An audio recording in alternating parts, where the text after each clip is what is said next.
Hi, this is Curious Mystics Podcast, formerly Spiritual Mamas Podcast. Together we explore the mysteries of the spiritual world, sometimes boldly, Sometimes cautiously. but always with open hearts And curious minds. Let's go.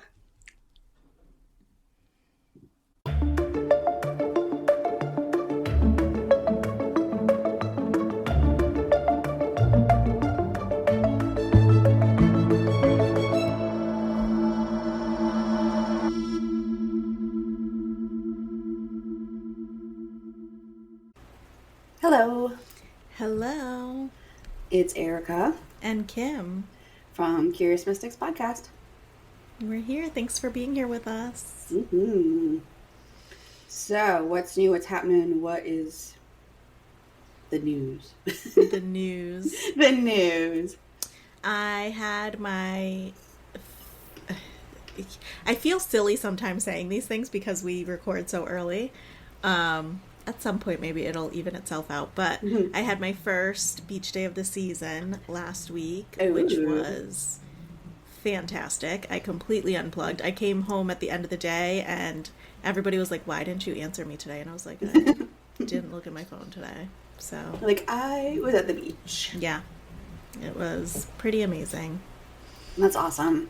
Yeah. That's awesome. I know you like your beaches. I am obsessed with my beach days. There is very little to me that is better than sitting with the sun hitting me and my feet in the sand. Do you have a favorite, like, beach or state or... I mean, this is not going to be a surprise, but I am super biased. So the beaches in Puerto Rico are fantastic. I don't think that I have been to a beach that compares to that anywhere else. It's not, though, that I've gone to many. Here in New England, the beaches just couldn't ever compare. No, gosh, no. And like, can we even call them beaches? Yeah, it's kind of sad, but... and the times that I've been to beaches elsewhere, like... down the East Coast, Virginia Beach, Myrtle Beach, beaches all throughout Florida, Miami. Some of them are nice. They're good, but they're not Puerto Rico. Yeah, so. You can't beat that in my mind. I've never been to Puerto Rico, so I can't say, but I'll take your word for it. I believe you. I do, as much as I am super biased about it, I also haven't been to like many other places in the Caribbean, but I would probably argue that Caribbean beaches are the best beaches. Yeah, I've been to Barbados. It was beautiful. Yeah, see? Like the white sand and the blue water. It was cool. Yeah. So, very cool. Those are my favorite, but it always is recharging no matter what, even if I'm, at a lake or a pond, just getting to be by water. So, what's new with you? I feel like I am in like my homemade era, like, or at least I used to do a lot more of it, and I feel like I'm stepping back into it. Yeah. So like I made homemade like Eggo waffles. Yeah. Recently, like freezer waffles. So I put those in the freezer, and I had that. They taste really good. I have this mini waffle maker. It's not fantastic. It takes forever, but it's cute. They're little mini ones. Yeah. And I made homemade granola. And I have a friend who is trying to get me into the sourdough situation, and I don't know if I'm ready for all of that. I feel like that's a commitment. It is. It is. I recently discovered that I like sourdough. I did not think so. So anytime I've gotten like grocery store bought sourdough, it's not that I dislike it, but I'm like, meh, whatever. But then I found a place, I don't remember if I told you about this. I found a bagel spot in Connecticut, and it was like rated like #1 bagels in Connecticut. And they make sourdough bagels. Oh, and nice. Every single one I had was fantastic. Nice. And like I had like a strawberry one, a peach cobbler one, a pizza one, a salt one, a Oh my gosh, that sounds amazing. jalapeno cheddar one. They were so good. That sounds good. Sourdough, though, is like... I feel like it's a lifestyle. Yeah, like I feel like it's a lifestyle, and I'm not sure I need another thing in my life to take care of. I'm not... Yeah. Yeah, and that's exactly what it is, like taking care of it. Yeah, I don't know. We'll see. Because I do like making regular bread. Like, I don't mind making regular bread, but, like, I don't know, I feel sourdough is a thing. It's intense. Sit with it. Maybe there will be a time where that feels right for you. Yeah, maybe when I have less people in my house. Oh, man. Well, keep me updated on that one. I will. So, today we're going to talk a little bit about herbalism. Ooh. This I am super interested in and really excited about. So there's like so much as far as details that could go into this, and we're not going to get too far into that. So we'll cover the basics. So herbalism in general is just like the act of using herbs and plants for healing, essentially, whether it's medicinally, spiritually, emotionally, mentally, in some way healing. And it's been used throughout time. It's kind of like an ancestral method for healing. It predates written human history. You know, back when people were learning and passing on knowledge orally, they were sharing wisdom and information of plants and herbs for different things, whether it's healing, cooking, etc. So this is also, herbalism is, it's not like the root of modern medicine, but it is a root. It kind of leads into modern medicine as we know it today. Many modern medicines that are currently made have been derived from plants, despite being produced by pharmaceutical companies and incorporating other chemicals, you know, as they love to do. So some of examples of this would be like aspirin, which originated from willow bark. Morphine, this is another well-known one. Morphine originated from the opium poppy, but is used today in medicine all the time. Herbs and plants have been useful in addressing symptoms of disease and used today in different ways as well. So the things that I just mentioned were specific medicines. These other ones may be used for symptom management.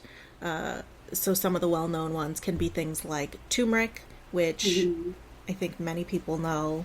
It's a very useful anti-inflammatory and is very well known in like the autoimmune fields and arthritis worlds. Other ones like oats. Oats in general are known for their calming sensations, and whether this is something that's like physical on the skin or mentally that can be taken orally, it can be found in like lotions or, you know, even things like eating oats. Yeah, there's the oatmeal baths for whenever you have poison ivy, or I remember I'm old enough to have had chicken pox. Yes. We did the oatmeal baths for chicken pox. Yeah. Curious, and this is a little bit of a side note, but for chicken pox, did you do the whole, was your family on the like, hey, let's all get together and have a chicken pox party? No, but I will tell you, and my mom can correct me because she listens, but I believe that like we were babysat, and I remember either the other person had, like someone of the other kids had it, or I had it and we were still babysat. Like it wasn't like we stayed home. Yeah. I don't think. Yeah. Because what are you going to do? Yeah. Yeah. I definitely, and I had it on, you know, here's the story. I had it on my 6th birthday. Yeah. And I was supposed to have a birthday party, and nobody came because I had chickenpox. Wow. It was very sad. That's awful. Especially at a time when people were kind of just passing it around, like they were still living their lives. It's not like... Yeah, I mean, I guess we kind of did stay away, but like I feel like it wasn't like we quarantined or anything. Yeah. I don't know. Mom, you can weigh in. I don't remember. So. Yeah. So we definitely, I think my little cousin had gotten it first, and he was staying at my grandma's house, which was 2 houses away. where we lived at the time. So it was like my grandma lived here, and then 2 houses down we lived there, and then across the street was my aunt, and down the street was my other aunt, and so like we all were together. So once one of us got it, that was it. We were like, our parents, my mom was like, everybody come over. Yeah. We're all going to sleep together. We're all going to get it at the same time. And then she would line us up, put calamine lotion on us for the day. And then at nighttime, one at a time, come into the oatmeal bath. Yeah, I mean, like, looking back, it does not make sense. But looking back, it kind of made sense. Yeah. Because then everybody got it at the same time. It wasn't like 2 weeks later, 2 weeks later, yes. 2 weeks later. You know what I mean? Yeah. Yeah, or continuously passing it around. It was kind of just like, everybody, come over. Exactly. So, and we were in a neighborhood that was, I don't know how to describe it. I guess it was kind of like the projects. But, so like we were in all these duplexes. So like our neighbor...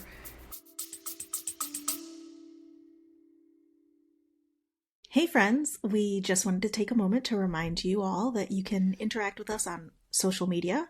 We can be found at Curious Mystics Podcast on all platforms.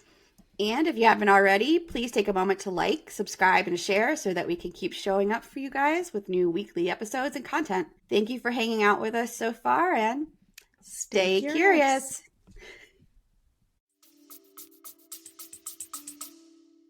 Was like, their mom was like, oh, you guys want to like play? This is a good time. Like, we didn't... They didn't interact and like sleep over, but all the kids were like, everybody get together. All the parents were like, you all meet in the field and play ball or something. Gosh. That's funny. Oh my gosh. Yeah. But, you know, those are times where we could use things like oats. Oatmeal bath, yeah. We digress. Yeah, I know. Getting back on track. I also use currently an oatmeal bath for my dog because his skin is like so irritated. Yeah, same. And it makes a huge difference. Like the amount of itching he does, the redness that he has, the inflammation all goes down when I use an oatmeal bath for him. So we had talked about traditional Chinese medicine, and Chinese herbalism is an offshoot of traditional Chinese medicine, and it's one of the most well-known and long-standing practices as part of herbalism in general. There's a lot of balance that's considered yin and yang, qi.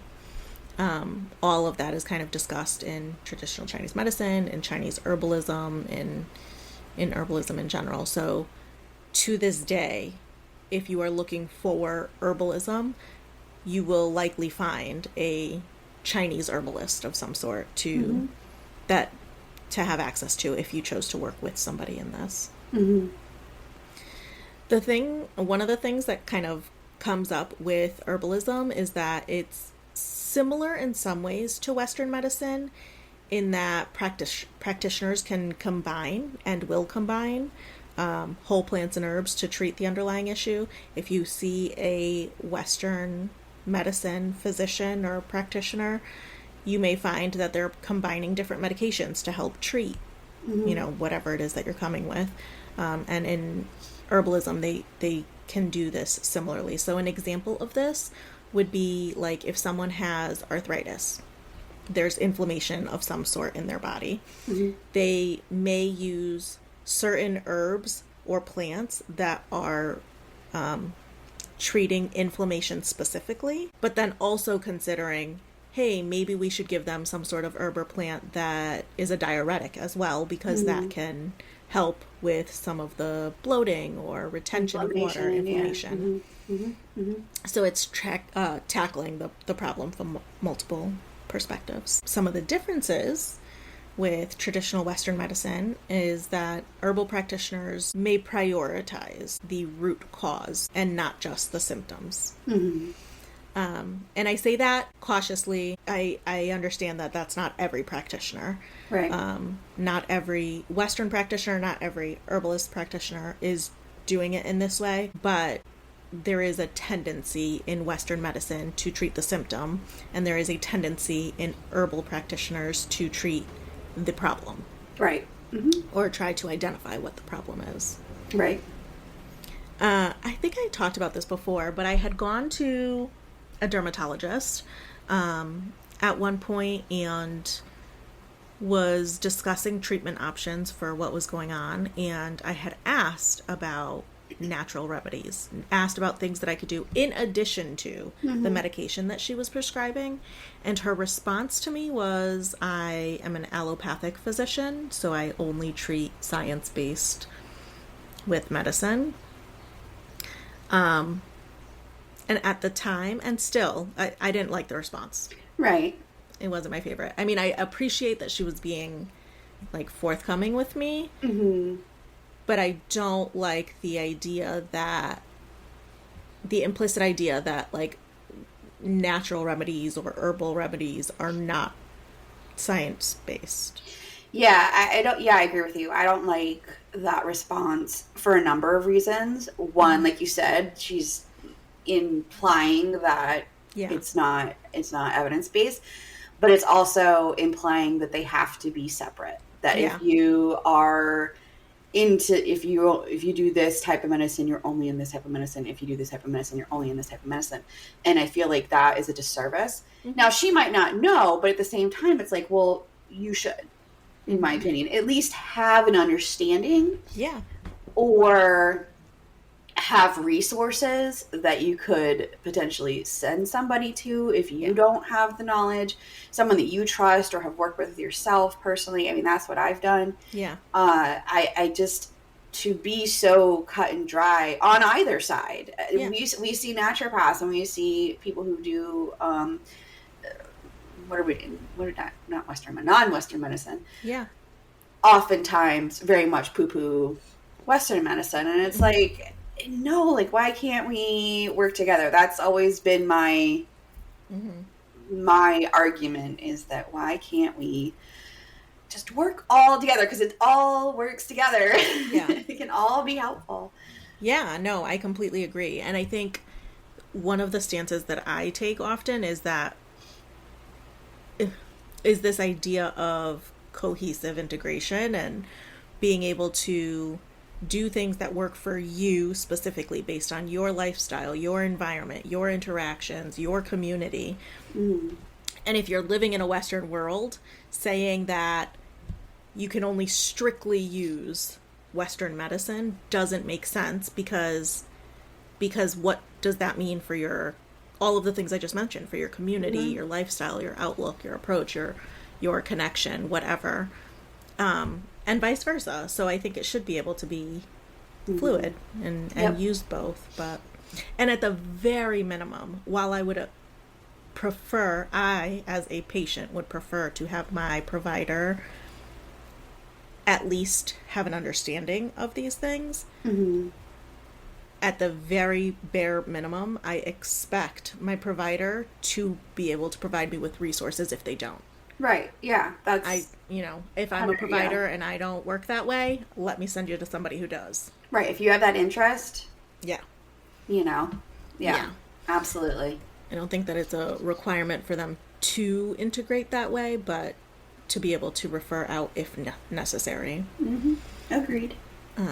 That's important. But and the other part is, so like I was just saying about the science-based evidence of it all, there have been many studies done on herbs, on plants as medicine, and testing the efficacy of them and getting to understand them more intricately. So herbalism is not a non-science-based medicine or approach.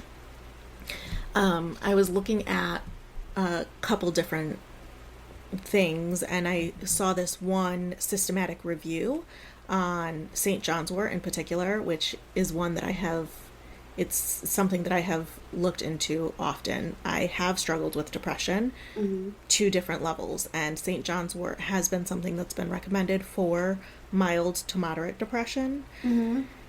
It's something that I have always been interested in, and personally, I couldn't use it for reasons that maybe I'll discuss, but regardless, I was looking at this systematic review, and it was looking at, I think, 8 different studies of St. John's wort. And in like every one of those studies, St. John's wort was found to be more more effective than a placebo, from like 23 to 55% more effective, depending on the study, but in each one more effective. Just as effective as tricyclic medications, which is one form of medication for depression, and to have less side effects than tricyclic medications. So when you put all those pieces together, it's important to consider that maybe this could be a good option for a certain person if they're wanting to integrate, some sort of medicine or herbal medicine for mild or moderate depression. Some things to note from that study, because I did link it in here, so if anybody wants to look at it, but some things to note that study highlighted that all 8 studies only looked at tricyclic medications. So it wasn't looking at SSRIs, MAOIs, SNRIs. There are other forms of medication for depression, and St. John's wort is not compared to those. So keep that in mind for sure. It can also interact with a lot of other medications. Yes. So you have to be definitely, if you have any questions, go to your providers. Yep. That was the other piece that I was going to say. It's definitely important to remember that not everybody has the same criteria for needing, this type of medication, or what their needs are compared to their other medications. It can interact negatively with other medications, and other medications can interact negatively with it. So might decrease the efficacy of the St. John's wort, or there may be adverse effects of your other medications. And that's one of the reasons why I couldn't use it. I was on a medication that I would have had adverse effects if I had taken the St. John's wort, so I didn't use it. But yeah, I don't know if you're going to get into, there's black cohosh, there's saw palmetto, there's I think ashwagandha comes under those things, but black cohosh is really good for night sweats and menopausal issues. Saw palmetto is good if you have prostate issues. Ashwagandha is a great adaptogen that helps you with anxiety and sleep. So so I don't go too much into specifics. I mean, I'll give some examples, and I don't go too much into specifics because there are so many. But yeah, those are some big ones that I hear of often, and you can identify if I'm having this range of symptoms or this issue, are these things going to be helpful? Are they going to be helpful short term, long term? Do they interact with other medications? Are there barriers to me accessing them, or are there other things that I need to consider in making these decisions? But one thing that I did want to mention, and this one can be a little bit I don't necessarily think this is controversial, but I think it can be a little bit dicey for people, depending on your belief. There is this belief that herbalism has to be a safer option because the ingredients are from nature. And I think it's super, super important for people to do research, because herbalism can be more dangerous sometimes, depending on the herbs and plants, if you're not fully aware of their effects and or toxicity. I have heard so many times in practice that it's natural, so it doesn't have side effects, and that is absolutely not true. Absolutely not true. And it's very frustrating, because it's oh, I took this, and this, and then now I feel this way. Well, because there are side effects. Everything you put into your body can cause an effect. So, so just be mindful that just because it comes from nature doesn't mean that it's not affecting your body in some way. And sometimes it can be a negative effect to your body. Right. I think that's a huge one. And if we go back to the St. John's wort, one of the major side effects that can happen is that you can develop a sensitivity to sunlight. So, hey, I'm taking this for my depression and I'm feeling so much better. And because I'm feeling so much better, I'm out more, but now I'm out in the sun and now I'm developing sunburns and rashes and, reactions that I wouldn't have otherwise. Right. So being fully aware of what the full effects are of the whatever you're deciding to take is super, super important. There's also some plants and herbs that can be toxic if they're prepared in certain ways, or if they are engaged with in certain ways, or if they're combined with specific other things, but maybe not in others. So an example of this, it not necessarily in a medicinal way, but in Puerto Rico there is a root vegetable that is used often, cassava. So it is used often for food. In and of itself, just coming out of the earth, it is toxic to humans. You have to cook it in order to be able to consume it.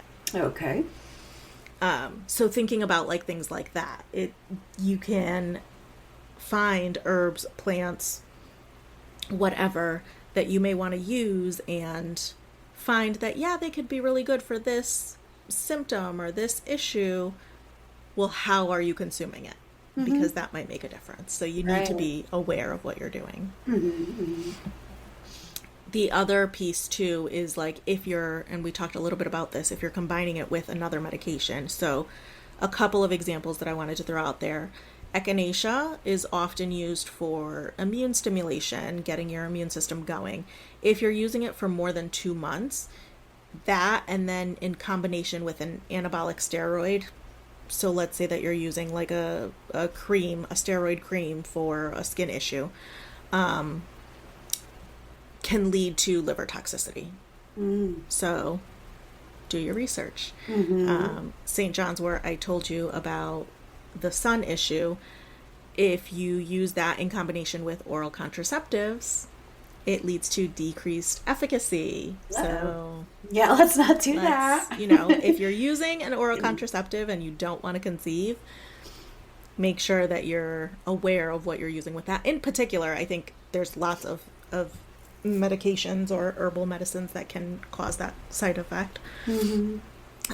Valerian is often used as a sleep aid, and in combination with certain barbiturates or depressants, it can lead to excessive sedation. And so valerian root is very potent. Yes. Yeah. So and I don't know if anybody careful. I don't know if anybody ever looks at this, but if you look at literally any over-the-counter sleep aid, you're gonna find valerian root in it. It's always there. So yeah, if you're looking at, hey, I want to take this to help me sleep, but I take this other medication and it happens to be a depressant, or in that family, you don't want to overdo it. Right. And then some of the other things that I wanted to discuss. So that is looking at herbalism from like a medically medicinal perspective, but looking at it from a spiritual perspective in combination, I think they kind of go hand in hand. Utilizing herbs and plants for spiritual practices has always been a thing. It's always been around. As long as you find a spiritual practice, you're going to find some use of herbs, whether it's in a ritual or if it's in a medicinal way, if it's in a way of connecting further. We were talking before in a different episode about mugwort and how that could be used for sleep, but specifically to astral project, to have lucid dreams, to find answers, to connect more spiritually. The same can be said about lavender. The same can be said about my mind is going blank right now. There's another one off the tip of my tongue. It'll come back to me. But like using certain herbs to connect more spiritually in these ways. So it's not just about your medical health and what's going on with you there. The thing I think that has pulled me more toward herbalism, and even though I'm not necessarily in a space of like knowing everything there is to know and practicing it all the time, the thing that I think connects me most to it is that it is a direct connection to nature, to earth, to what's around you. Yeah. Oh, go ahead. No, go ahead. I was going to say, and that can shift based on your environment completely. Mm-hmm. What you find here in New England is different than what you find in, the desert areas of New Mexico. It's different than what you find in South America. It's different than what you find in Africa. It's different than what you find in the Caribbean. It's different than what you find in Asia. And, there's so much that you can learn and connect with when you're doing or learning about herbalism. Yeah, I love that. That's a great reminder that it is a direct connection to the earth and to nature. And anytime you can connect to those things, it raises your vibration, which we know is awesome, and has healing properties in itself. Just that connection. Yeah. A simple tea, can really bring you to that place. So yeah, I think this is where, for me, it's like mind, body, spirit connection and having those things in alignment is something that I'm always striving for. But I also think that environment / community is part of that. Mm-hmm. So mind, body, spirit, and environment, community. And this is how you connect with environment, community. You can connect with the physical environment around you. You can connect with community that also invests in and understands this. And it's a way of healing, and not on an individual level, but healing as a community, from a land that can produce supplies for you, from a nature that you can connect with, and progress together with throughout time. Yeah. And in that way too, I think depending on what it is that you're doing, there are some flowers that you can use in herbalism, or just for the purpose of having that connection, just for the purpose of the vibes, the aesthetic, the giving something, feeding something into nature in that way. If you're having flowers there, or if you're putting herbs, or if you're doing plants and vegetables and things like that, like across the board, there is something that can be gained from that sort of work. So that I appreciate. And then I wanted to kind of go into just a couple, and this I like because I'm obsessed with Puerto Rico. This is a book that I bought in Puerto Rico. It's called Earth and Spirit, Medicinal Plants and Healing Lore from Puerto Rico. So this is an example of the author Maria Benedetti went to different places in Puerto Rico, spoke with different people who use the land to heal, and kind of made a collection of things that you can do. This is a great example of using what's available to you. So obviously these things would not apply in New England because we're not in a tropical climate. We don't have the same access to things. There are some things that we could use, but there are some things that we can't. There are some things that they use there based on not just what grows there, but also the climate and environment. So even if, let's say that they're using pumpkin, I forgot the English word. If they're using pumpkin for something, well, we have pumpkin too. It may not be quite the same because of the climate and environment that it's grown in, but they may be using it in combination with the climate, and we don't have the same climate, so it may not work the same here. So, but I just wanted to but it's kind of a good jumping off point to do your own research for your own area. Yes, absolutely. And I'm sure that you could find things like this anywhere. But so, for example, there's animal bites and stings. What can you use for animal bites and stings? Cuts, wounds, sores, insect bites. One of the things that is done frequently is applying crushed garlic to the animal bite or sting so that the area doesn't swell up. Interesting. And this applies for stung by wasps, by jellyfish. I'm sure that you've heard applying fresh urine to a jellyfish sting makes it not sting. You can also mix it with the clay of the earth there, and that helps to create a little poultice so that you can throw it over. Something like asthma, coughs, lung congestion, mashing up stems of the elderbush to extract the juice. And then it goes into recipes. For every 2 tablespoons of juice, mix a teaspoon of olive oil, pinch of salt, take it several times a day. So this book, I feel like, helps me to connect with the island even though I'm not there, which helps me to connect to my roots.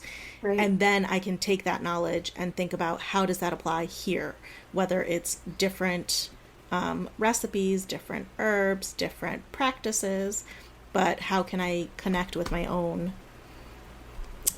culture and apply it to my current environment. Yeah, I love that. That makes sense. So, those were just some examples, but I think it's one that can be really useful if you're able and willing to do the research. But I think the research is the most important part. Do not go throwing things in your body because it comes from the earth and you think it's fine. Right, exactly. No. And don't do it because because somebody else told you. Like, just because it works for somebody else doesn't mean it's going to work for you, depending on your environment, the medications that you're taking, what your needs are, you know. I think an example of that, one thing that kind of comes, that I see frequently, is something like melatonin, which is a medicine, right? We're not talking about an herb, but something like melatonin can affect people so differently. And it's wild. Some people need to take so much of it in order for it to work. Some people need to take very little of it for it to work. Some people it doesn't work on. Some people it can vary so drastically. So, and the same applies to herbs. I think that's an important thing to remember. Yeah. So, agreed. If anybody has any, like, maybe family recipes that were passed down and you'd like to share, that would be interesting to hear about, and maybe discuss a little bit more on, like, you know, the things that may have been part of your family history or culture for a long time, and do also connect in this way to herbalism, plant medicine, and Yeah, I was just thinking about, you said elderberry or elder tree. Yeah.